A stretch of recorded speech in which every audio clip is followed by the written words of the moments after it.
Welcome to Kenton Teaches. Enjoy the video. You start by confirming material and fit. Pick 304 for most jobs or 316 for saltwater exposure. Once done, measure the bundle and add about 10% slack to avoid overcompression. Make sure to clean contact areas. Debris or oil traps reduce clamp effectiveness. Feed the tail through the head with the logo up so the locking pawl engages properly. Tighten by hand until snug, then prepare your tensioning tool. This prevents kinking and sets you up for a clean, durable install.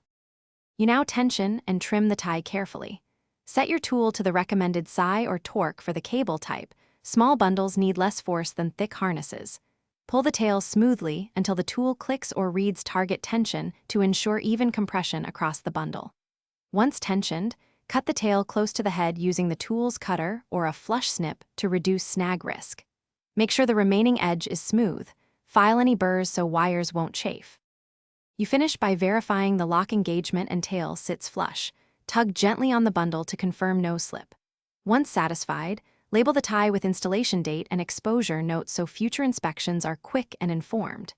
If you encounter resistance while tightening or visible damage, cut and replace the tie. Stainless can gall or deform under excessive torque. Troubleshooting tip: if the head won't engage, back out, reseat the tail with the logo aligned. Then Thanks for watching. Please subscribe if this video was helpful.